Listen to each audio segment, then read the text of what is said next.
Wah. Iya, dialah kerajaannya.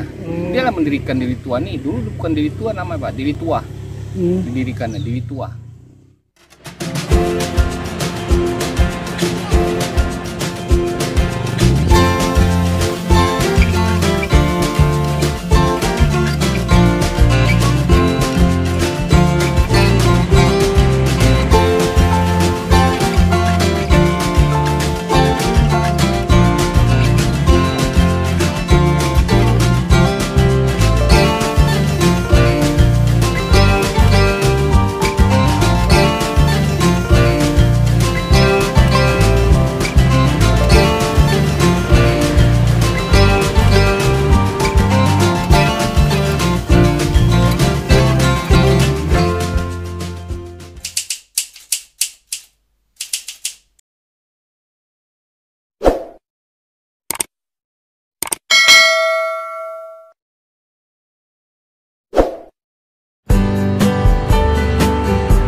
Sejarah tak boleh dihapus, harus diingat, karena kehidupan sebuah perjalanan waktu yang mengalir.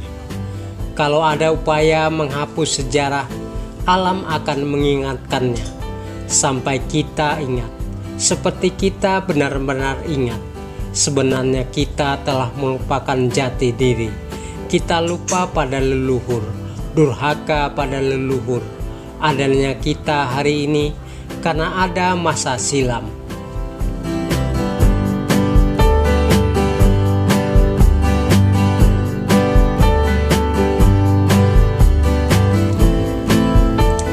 Lalu, inilah Kecamatan Dili Tua, wilayah kecamatan dengan seabrek kesibukan warganya. Adakah yang tahu mengapa disebut Dili Tua?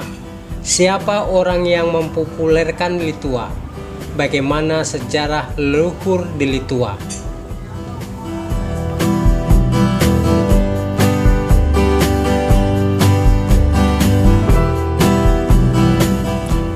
Kita bebas bertanya dan biarkan diskusi dan penelitian ilmiah menjawabnya.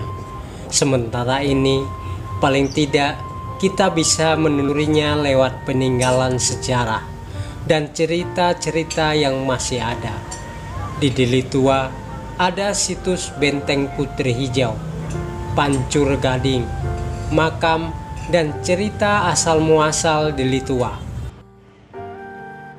Dari situs dan cerita itu, kita telusuri cerita asal mula Dili Tua.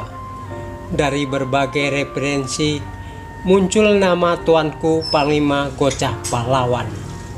Dia asalnya dari India, merantau ke Aceh. Dari Aceh itu diangkatlah sama Panglima Aceh itu angkatan perang dia, perang sama Portugis apa, itu. Menanglah dia, dipersuntinglah sama anak Panglima Aceh itu kan, jadi istrinya. Tapi ditugaskan dia ke Medan, tugaskan ke Medan tuh perangan sama Karo. Perangnya ke Dili Tua ini mendirikan kerajaan dia kan, kerajaan itu Pak. Tempat istananya dulu tuh. Situ ada guanya Pak, tembusnya ke Pancur Gading. Tahu kan Dili Tua kan? Tahu. Pancur Gading Pemandi Putri Hijau tuh. Itulah guanya itu, tembus ke sana. Jadi perangan menanglah dia tuh kan, persuntingannya lah Putri Karo ini. Jadi Karo yang masuk, yang mana agama Islam jadi Melayu dia Pak. Nah kan Melayu kan banyak yang marga Sembiring. Nah itulah dia. Menang dia. Itulah persuntingannya Putri Karo ini. Putri Karo ini namanya apa? Putri Wurung, marga Surbakti.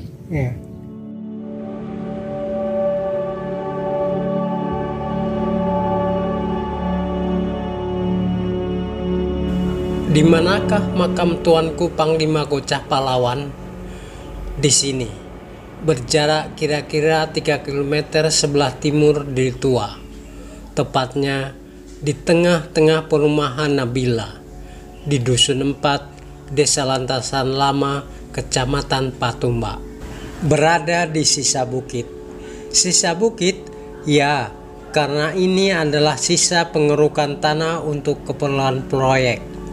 Pada tahun 2007, proyek jalan tol dan perumahan banyak mengeruk bukit di daerah ini hingga rata, namun tidak untuk kawasan makam Kocah Pahlawan.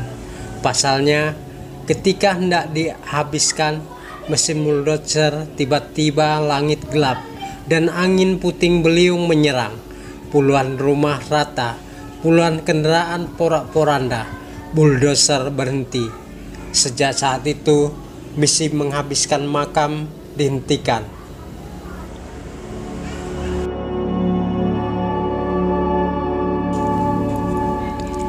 Mengutip berbagai sumber, riwayat Tuanku Kocah Pahlawan sendiri datang sekitar abad 17.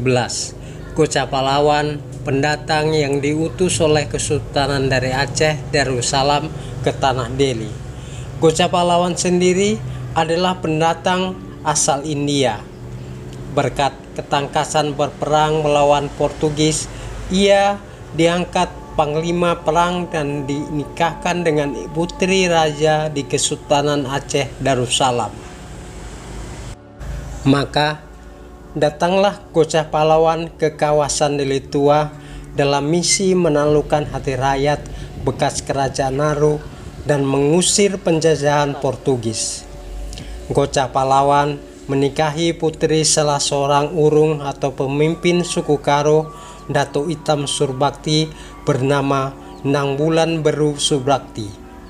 Setelah menikahi putri urung itu, Kocah Pahlawan dipercaya untuk memimpin 3 persekutuan urung atau kerajaan lainnya. Kerajaan yang baru dipimpinnya itu diberi nama Delhi Tuah. Delhi Tuah kemudian lama-lama menjadi Deli Tuah. Dia lah mendirikan Deli Tua nih. Dulu bukan Deli Tua namanya Pak, Deli Tua. Didirikannya Deli Tua. Maka di India tuh ada dulu kota kan Delhi. Orang kakek dia lah yang mendirikan Delhi itu. Maka di apa? Kok di Medan ini lah Deli Tua. Deli Tua. Bukan Deli Tua, Deli Tua. Sekarang jadi Deli Tua. Nah, itulah dia. Artinya apa Pak Deli Tua? Betuah aja di sini kan Pak, Ya. mendirikan kerajaan. Kan banyak kerajaan itu Pak dulu. Di tempat yang apa itu sebelum Pak Pemandian kan ada tempat kerajaan orang-orang di dulu. Sekarang mana ada lagi. Makam Kocah Pahlawan berada di areal tanah seluas 738 meter kuadrat. Di antaranya sisa pucuk bukit persis di tengah-tengah komplek perumahan Nabila. Makamnya sepanjang 7 meter, berbalut kain hijau dan kuning. Di batu nisan tertulis Tuanku Panglima Kocah Pahlawan 1632-1668. Selain makam Kocah Pahlawan, ada sebuah makam lain yang disebut makam istri Kocah Pahlawan di Deli Tua, yakni makam putri urung bermarga Surbakti. Letaknya di bawah bukit makam Kocah Pahlawan. Banyak juga peziarah Pak. Banyak Pak. Dari mana? Dari Malaysia, dari Batam, dari mana? Ini kan udah sampai mancanegara ini. Cuman belum dipugar aja Pak. Masih janji-janji ya, camat janji. Waktu gubernur pun gitu juga semua Pak. Tengku Heri, Tengku Mame.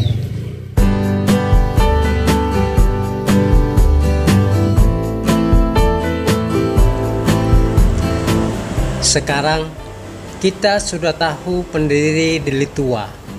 Kita telah ziarah ke makamnya, makam Kocah Pahlawan. Sejarah tak boleh dihapus. Sejarah harus tetap hidup meski hanya dalam kenangan dan berdetak dalam setiap denyut kehidupan kita.